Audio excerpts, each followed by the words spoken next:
कि आज गर्मी बहुत है, मौसम बड़ा प्रतिकूल है, मौसम खराब है, खेती किसानी का अवसर चल रहा है, लेकिन इसके बावजूद बाबा साहब के दीवाने जिस प्रकार से अपने घरों से निकले हैं और आपने इस कार्यक्रम को सफल बनाया है, मैं आप सभी का कोटि कोटि नमन करता हूं, वंदन करता हूं, अभिनंदन करता हूं। मित्रों, हम सबको ऋणी होना चाहिए, हम सबको बाबा साहब का कर्जदार रहना चाहिए। बाबा साहब भीमराव अंबेडकर जी ने भारत को मजबूत बनाया और भारत को संविधान के तौर पर एक ऐसी ताकत दी कि आज अगर आप दुनिया के आसपास के देशों में देखेंगे तो पाकिस्तान बर्बाद हो गया, श्रीलंका में दंगा फसाद हो गया, अमेरिका ईरान में लड़ाई चल रही है। अगर कोई देश शांति से आगे बढ़ रहा है और लगातार मजबूत हो रहा है तो वो हमारा प्रिय देश भारत है। और उस देश के आगे बढ़ने में अगर सबसे बड़ा योगदान किसी का है तो बाबा साहब भीमराव अंबेडकर जी का योगदान है।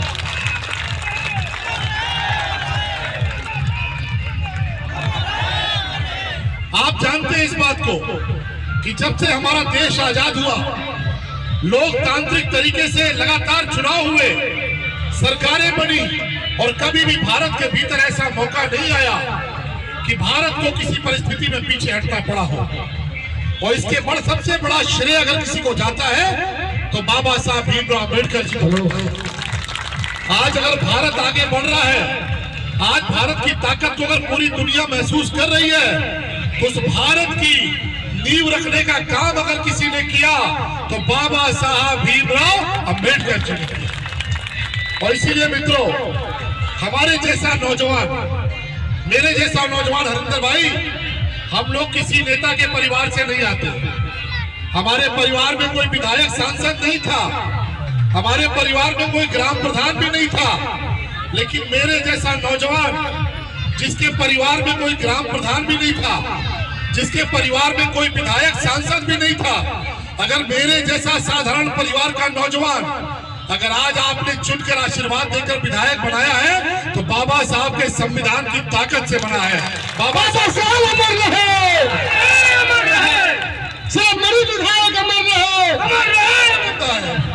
जिंदाबाद जिंदाबाद आता है। कभी कोई बात नहीं, ये आपका प्रेम है, आपका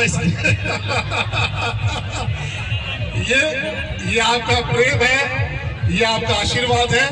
और आपने इस कार्यक्रम में, आपने इस बहुत ही अच्छे कार्यक्रम में मुझे जो प्यार दिया, इन माताओं बहनों ने जो आशीर्वाद दिया, उसके लिए सदैव ऋणी रहूंगा, सदैव आपका कर्जदार रहूंगा। बहुत बहुत धन्यवाद करता हूँ।